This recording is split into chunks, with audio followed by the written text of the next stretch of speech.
Boa noite, estamos começando o Momento Mulher e hoje nós vamos comemorar a Reforma Protestante, os 505 anos da Reforma. Hoje vai estar aqui comigo o reverendo Miqueias Castro. Nós vamos bater um papo sobre a Reforma, falar das 5 solas, falar das 95 teses de Lutero. E você vai gostar do nosso programa, eu tenho certeza. Então você dê um joinha, se inscreva se você ainda não é inscrito, se está vendo o nosso programa pela primeira vez. Vai lá nas playlists, procura que tem muita coisa boa para você. E eu estou aqui com você, te esperando.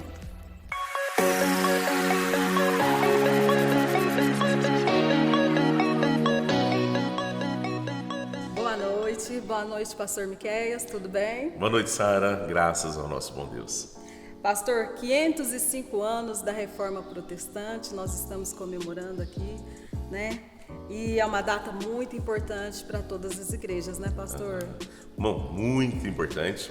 São 505 anos que a gente vem aí relembrando e vivenciando o que Deus fez. Sim. Um marco no cristianismo, não é mesmo? Então isso é maravilhoso, isso é bom demais. No dia 31 de outubro de 1517, Martinho Lutero, um monge alemão, insatisfeito com a cobrança de indulgências cobrado pela Igreja Católica, fixou nas portas da igreja de Wittenberg, na Alemanha, as 95 teses contra a venda de indulgências. A data marca o início da Reforma Protestante e de um novo momento na história da humanidade, não é, pastor? Pastor, o que seriam essas 95 teses dele, hein? O Sara, a igreja vivia um caos muito grande. A igreja vivia o caos, em que sentido? Caos na liderança. Era uma liderança neófita, uma liderança que já não era tão religiosa mais. Ela tinha uma função muito mais política do que até religiosa. Então, de uma forma religiosa, ela era novata, ela não entendia de Bíblia.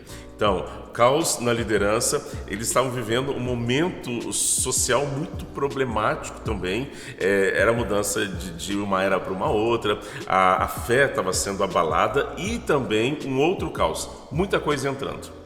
Você falou aí da indulgência, a igreja já vivia a venda de indulgência, o perdão dos pecados era pago em dinheiro. Então, já pensou? Eu briguei com a minha esposa, deveria ter uma tabela lá, sabe? Discutiu com a esposa, R$300. A esposa mandou dormir no sofá, 1.200, sabe? Então, assim, você conseguiu perdão dos seus pecados pela igreja, pagando por isso. Mas não somente isso. Ele coloca na capela ali, na Sistina ali, ele coloca disposto 95 pontos, os quais ele não concordavam e que não eram mais bíblicos. Então, assim, 95 coisas que a religião tinha distorcido. A igreja já estava fazendo e estava tudo distorcido. Já não viviam mais, então era muita coisa. Tanto é que quando você estuda sobre isso, das 95, a igreja assumiu verdadeiramente o erro da maioria. Então, elas olharam, não, é verdade, você tem razão. Não, é verdade, essa você tem razão também. E aí separa um punhadinho ali e fala, não, esse aqui não tem jeito. Você vai ter que voltar atrás, você vai ter que renunciar a isso aqui, sim, porque isso não tem jeito. Então, essas 95 teses foram 95 pontos de crises teológicas que a igreja estava errando muito e levando o povo a errar. Tá? E aí a gente também tem uma ideia, Sara, de que foi em tom de protesto. Não foi, não. Na porta da igreja já era de costume. Quando ia discutir algo em público, colocava lá o aviso na porta da igreja, aquilo que ia ser discutido pela liderança e o povo, a população tinha acesso àquela discussão. Sim. Então, colocar na porta da igreja não foi uma afronta, não foi algo agressivo da parte de Lutero. Já era um lugar próprio para isso, né? Costume de fazer isso. Era como se fosse um mural da cidade, onde todo mundo ficava sabendo de tudo que ia acontecer. Isso mesmo, é isso mesmo. E eu me lembro também no filme que até quem morria de suicídio, a família ia lá e pagava para que a pessoa fosse para o céu. Fosse para o céu, é isso mesmo. Tinha muita coisa errada. E nisso, você vai ver que aqui no decorrer da nossa conversa, vai dar para a gente um pouco mais claro a ideia clara aí daquilo que ele brigava e que era contra a palavra de Deus e o que estava inserido nessas 95 teses. Pastor, e hoje em dia? Hoje em dia as igrejas estão ainda adotando essas questões de estar voltando a fazer essa manobra, né, de financeira para poder arrecadar dinheiro, puxando a atenção do cristão e mostrando para ele uma coisa que não é. Muito. Eu fico percebendo, Sara, que a reforma aconteceu lá em 1517, ela aconteceu lá, mas muitas igrejas trouxeram ao longo da história e ainda hoje muitos problemas. A venda de indulgência ainda existe, sabe? Mesmo daquelas chamadas igrejas evangélicas, igrejas cristãs, que saíram da reforma, tem muita venda de indulgência.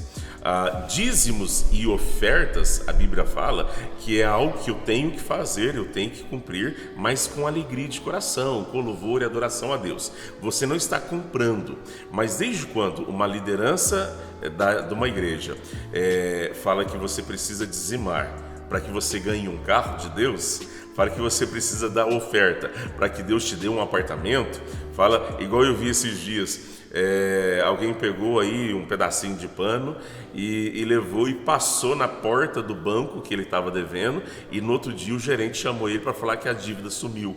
Então assim... Como assim? Isso é tudo indulgência ainda. Colocar um preço na fé, sabe? Sara, eu vou lá orar por você, tá? Mas assim, R$50. Então isso existe muito hoje, de uma forma às vezes clara e às vezes de uma forma um pouco oculta, mas existe muito isso. Sara, eu vou fazer seu casamento, mas é R$300 para fazer seu casamento. Eu sou ministro religioso. Sara, vou fazer o velório do seu cachorro, mas assim, vou cobrar, porque não dá para ir sem cobrar. Eu vou gastar meu tempo. Sim, então assim, isso é muito problemático, porque muitas igrejas chamadas evangélicas ainda têm um grande mercado de fé, sim, dentro das igrejas. E a gente continua pastor, nisso. É culpa do próprio povo, culpa do próprio cristão de não entender a palavra de Deus, de não buscar sabedoria dentro da palavra de Deus, para confrontar quando for confrontado nessa questão de ser tapeado, né, passado para trás. Sim, eu ainda vou puxar a orelha sua aí, tá? Você que está nos assistindo, é culpa sua. É culpa minha, é culpa sentidos. nossa. Sim, sabe por quê? Porque, olha, nós culpamos a liderança das igrejas, das religiões. Vamos agora abarcar a religião como um todo. Todas as religiões, os ministros religiosos das igrejas, a liderança religiosa. Nós culpamos, por que nós culpamos? Nós culpamos porque a gente terceiriza a fé. Porque se a gente lesse a Bíblia, nós não seguiríamos alguns mandos, algumas ordens de uma liderança que está fora da Bíblia. O que marcou a Reforma Protestante, a gente tem a Reforma Protestante a partir de 1517, 31 de outubro de 1517. Não, a Reforma Protestante não começou ali, não deu um estalo na cabeça de Lutero, e aí Lutero pegou e escreveu 95 coisas que a igreja errava e colocou na porta e foi discutir, e aí começou a reforma. Não, a reforma começou séculos antes disso. Santo Agostinho de Hipona, ele foi um reformador, ele lutou dentro da igreja contra muitas coisas erradas que a igreja fazia. Então, assim, nós temos homens aí muito anteriores, séculos anteriores de Lutero. Lutero, ele vai, na vida de Lutero vai haver o cisma da igreja, então a igreja racha. Já que a igreja não conserta, então a igreja vai ter que sair um povo lá de dentro para poder caminhar novamente. Então, assim, essa ideia de reforma, ela precisa continuar em nós, porque a ideia de reforma lá em Lutero era reformar, reformando sempre. Então a culpa é nossa, por quê? Em dois sentidos. Primeiro, a gente terceiriza a fé. Sim. Então, eu estou dentro da igreja obedecendo o que o padre disse, o que o pastor disse, obedecendo o que o líder religioso disse, o que o guru religioso disse, mas eu não fui atrás. Eu gosto dos bereianos quando fala a Bíblia. Crentes de Bereia. os crentes de Bereia. Os crentes de Bereia, Paulo ia lá pregar em Bereia. E aí, sabe o que ele fazia? Eles abriam a Bíblia para ver se o apóstolo Paulo estava falando certo. Eu lembro quando eu era seminarista ainda, na igreja presbiteriana, independente do Jardim Carlos Lourenço. Tem umas irmãs que acompanham aqui o programa, viu, Sara? Que saudades de vocês, viu? E eu lembro da irmã Dirce, eu falo muito isso aqui na igreja. Eu lembro da irmã Dirce, a irmã Dirce sempre sentou no primeiro ou no segundo banco ali, e quando eu ia dar estudos como seminarista, e ela folhava para cá, para lá e para cá, para lá e para cá, e quando eu errava a referência, ela levantava a mãozinha assim: pastor, a referência que o senhor disse está errada, é outra referência. O senhor disse, o versículo está escrito em tal. Ô, irmã disse, muito obrigado. E aí, de repente, eu pregando, algumas coisas escapavam e ela estava ali sempre. Então, assim, a ideia do cristianismo que Deus quer, ninguém leva ninguém para o céu. Não. O pastor não vai levar o rebanho para o céu. O pastor não leva nem os filhos para o céu. Então, assim, a salvação, ela é particular. Então, olha, nós engolimos sapo porque a gente não consegue, não conhece comida boa. Então, você vai engolindo sapo de qualquer um. Você elege pastores, você traz padres, coloca líder religioso lá só porque ele fala bonito. Mas ele não tem que falar só bonito, ele tem que ser bíblico. Ele precisa estar na... Então, o erro é nosso mesmo. E muitas vezes, pastor, cortando o senhor, muitas vezes nós... os membros ali da igreja tinham que entender mais da palavra do que quem está lá na frente, não é? Mais em que sentido? Não, quem está lá na frente tem que entender mais. Só que, assim, porque está ensinando. Sim. Mas quem está ouvindo, ele tem que saber aquilo que ele está ouvindo. Tem. Quantas pessoas lembram da Bíblia só na hora de ir para o culto? Não lê a Bíblia. São versículos distorcidos que falam, não, mas está aqui na Bíblia, mas sim, nós é outro. Elegemos pastores, nós mantemos liderança, padres, a gente traz para ser o pároco da cidade e tal, mas a gente segue eles cegamente. Então nós somos culpados, sim, todos nós somos culpados. Então, assim, eu falo assim, Sara, às vezes eu brinco assim, eu vou ser cobrado por Deus seriamente naquilo que eu ensinar você como ovelha. Eu vou ser cobrado por Deus seriamente. Mas depois que Deus me cobrou, Deus vai puxar o rei para mim, aí depois ele vai deixar eu chorando no cantinho e aí vai buscar você. Sim. E agora Deus vai puxar sua orelha porque você aprendeu errado. E você não tem desculpa, porque você só aprendeu errado porque você não quis correr atrás do certo. Ir atrás do que era correto. Então, assim, você poderia ter falado, não, pastor, não é isso que a Bíblia fala. Mas, de outra forma, você fez o quê? O mais fácil. Não, que bom. Se meu pastor disse, então ele está correto. E não é assim que Jesus quer. Pastor, 5 homens foram reformadores. Nós estamos falando de Lutero, que foi o principal aqui para nós, né? Martinho Lutero na Alemanha, luteranismo, reforma luterana. Calvino em Genebra, né? Trouxe o calvinismo, o movimento reformado. O Zwinglio, né? Zwinglio. De Zurique, né?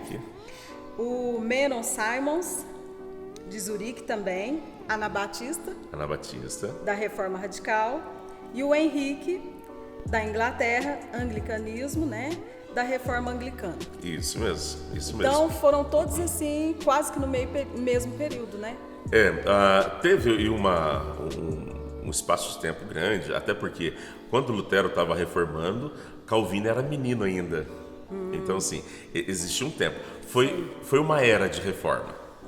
Só que você está citando todos pós o cisma. Isso. Aí tem os mais antigos ainda, anteriores a Lutero.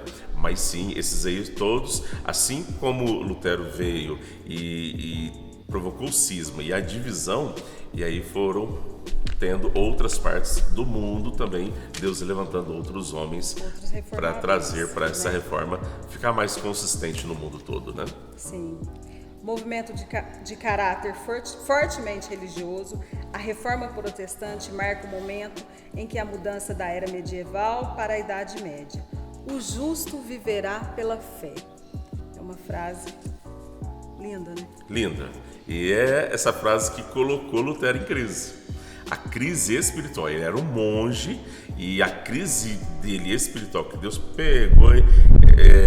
Aconselho, viu, Sara, todos os nossos ouvintes aí, telespectadores, a assistir o filme de Lutero. É muito bom.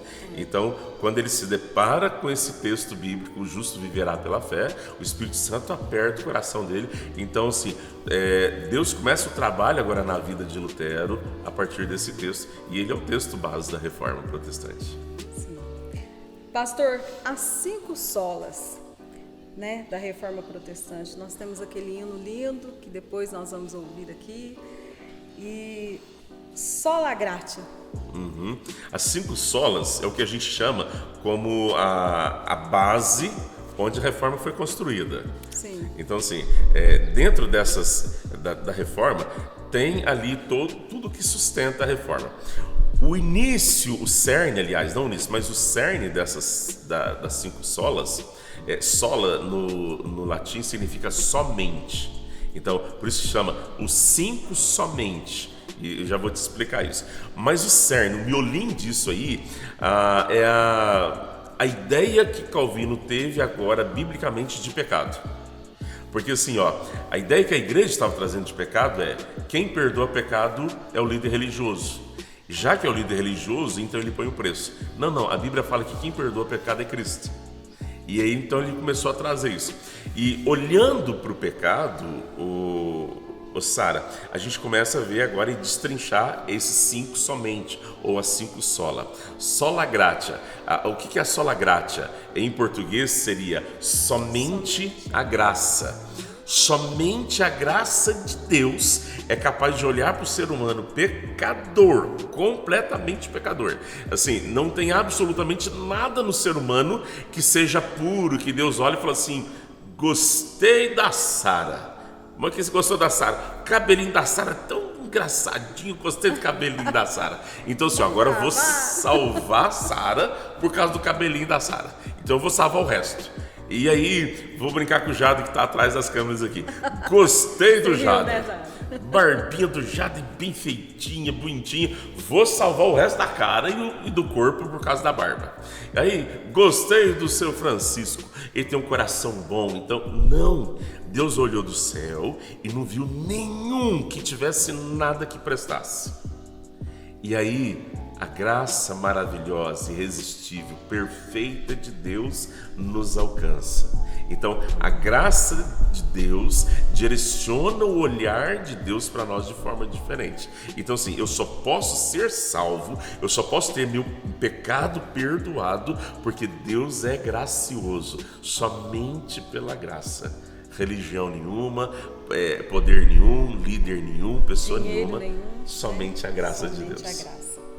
E as 5 solas são somente a graça, sola gratia, sola fide, somente a fé, sola Christus, somente a Cristo, sola Escritura, somente a Escritura, e sola Deo glória, glória somente a Deus. Somente a Deus. Voltando à graça, Sara, a graça é de graça. É de graça. Você não precisa pagar R$100, R$200. Não. Você não precisa dar o seu carro, a sua fazenda para Deus. É de graça. Que é aquilo que... E aí, sola fide, somente a fé. Só através da fé em Deus. O que eu preciso fazer para ser perdoado? O que eu preciso fazer para alcançar a graça? O que eu preciso fazer para alcançar o milagre de Deus? Sair fazendo coisas absurdas. Vou caminhar a pé até o Japão. Não, somente pela fé.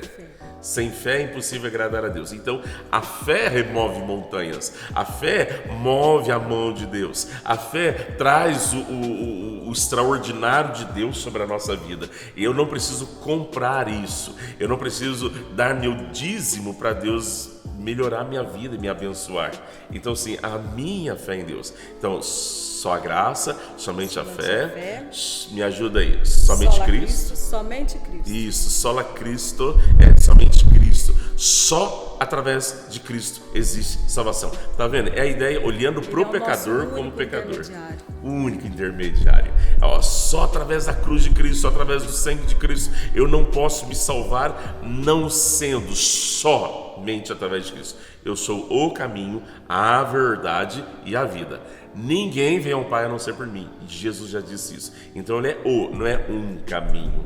Então assim, somente Cristo, só a Escritura, ou somente a palavra de Deus é autoridade. Então assim, a tradição da igreja não é maior do que a Bíblia. Um líder religioso não é maior do que a Bíblia. O anjo não é maior do que a Bíblia. Então tanto é que a Bíblia fala assim, olha, se um anjo descer e te ensinar coisa que não esteja na Bíblia, considere isso maldito ou anátema, que a Bíblia usa essa palavra. Então, se um anjo me ensinar coisa que supostamente Moisés deixou de escrever, então assim, eu tenho que considerar aquele anjo maldito e as palavras do anjo maldita. Então, somente a Bíblia contém a palavra de Deus. Fora da Bíblia, nada mais contém a palavra de Deus, a não ser a Bíblia. Somente a Bíblia. E somente a Deus a glória, ou solo Deo glória, no latim. Então assim, só Deus é digno de louvor, só Deus é digno de adoração. Então esse é a base da reforma. As igrejas reformadas, ela tem como base isso, ela não sai disso, ela não pode sair disso, porque daí ela sai até dos ensinamentos bíblicos. Então, somente a graça, somente a fé. Aliás, vou falar em português, somente a graça, somente a fé, somente a Escritura Sagrada, somente Cristo e somente a Deus se dá a glória. Dentro disso, agora se monta toda a igreja que é chamada hoje de cristã evangélica. E Jesus, ele traz para nós aqui, pastor, uma mensagem muito simples, né? Tudo que Jesus pregou e fala ao nosso coração é simples. A gente não precisa fazer esforço, você não precisa, igual o senhor falou, não precisa subir escadaria, você não precisa fazer nada. É tudo de graça. Sim. Né?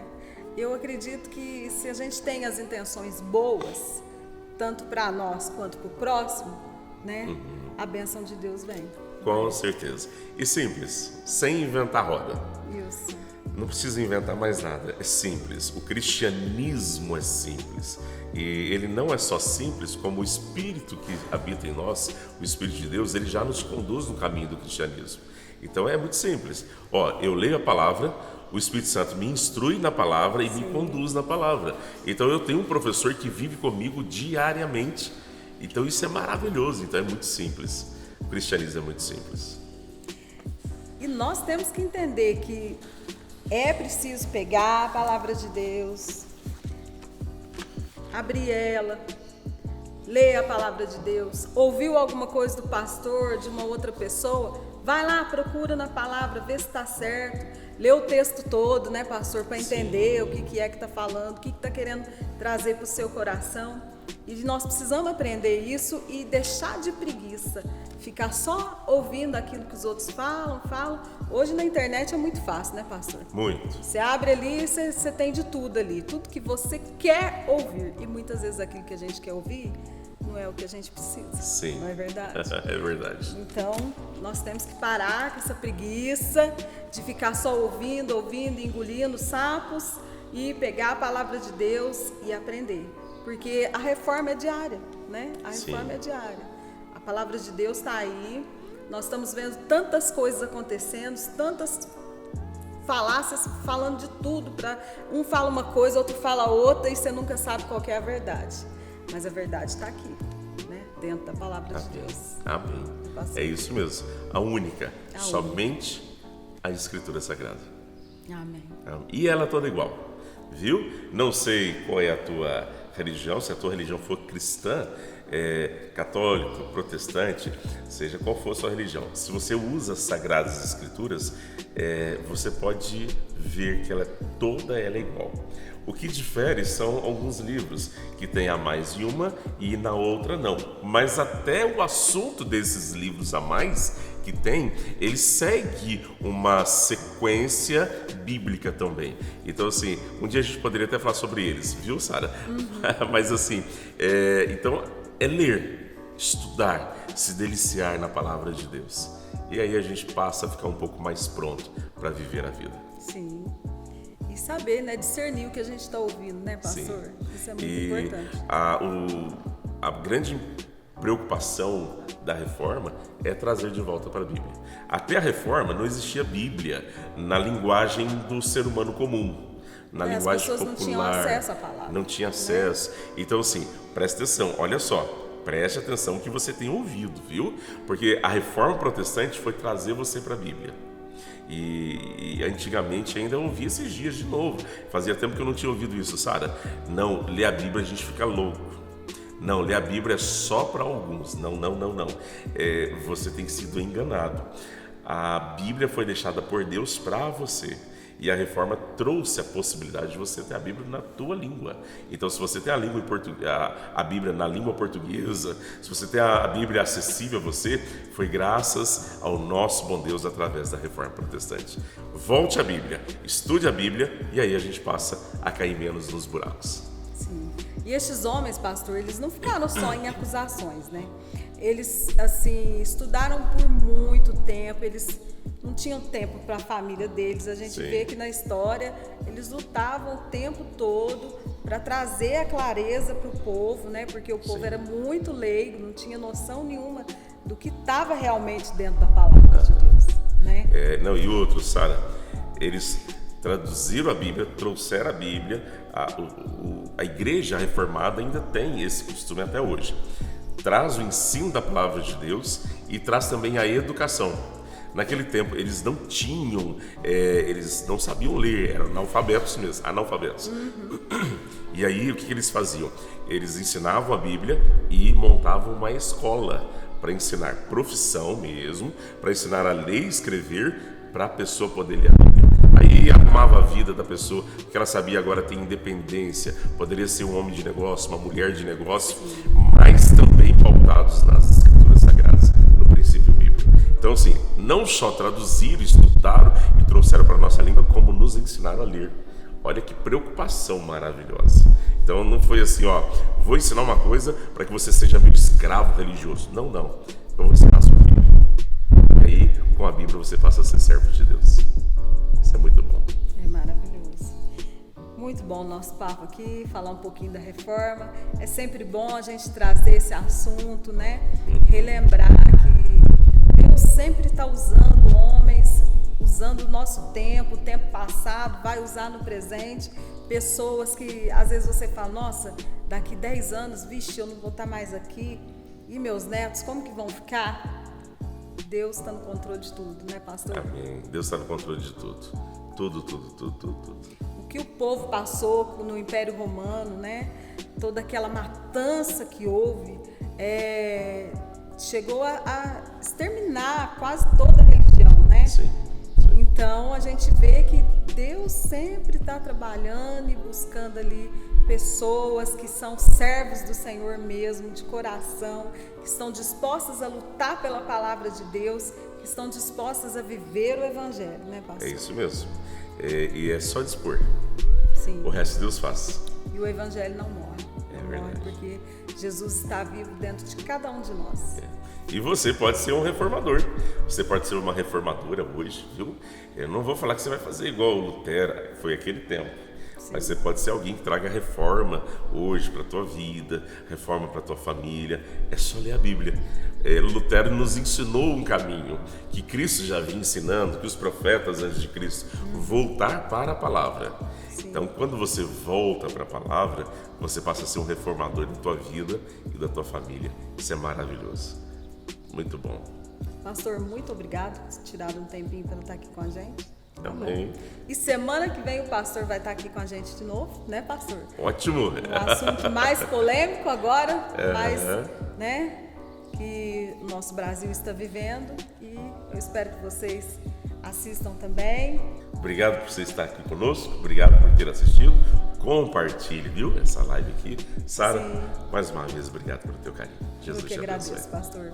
E tem programa do ano passado, do ano retrasado, sobre a reforma, e nós falamos outros assuntos mais profundos um pouquinho da reforma também. Então, se você quer assistir, entra lá no nosso canal, vai nas playlists lá da Igreja Presbiteriana de Itaú de Minas, e você vai encontrar também mais coisas sobre a reforma. Muito obrigada a todos vocês. Nunca duvide da presença de Deus na sua vida.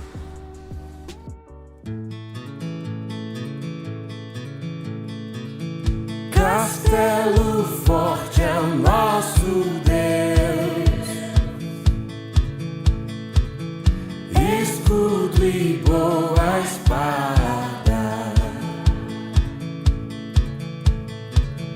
com seu poder defende os seus,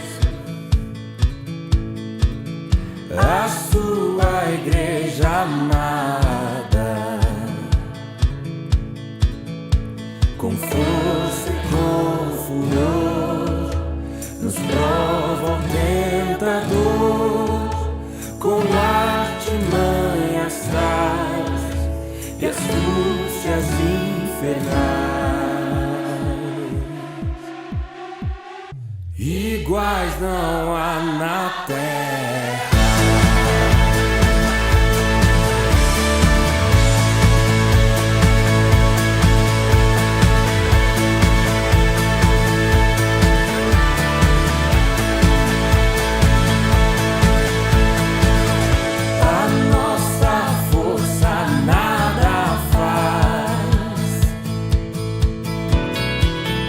Estamos nós perdidos, mas nosso Deus socorro traz e somos protegidos.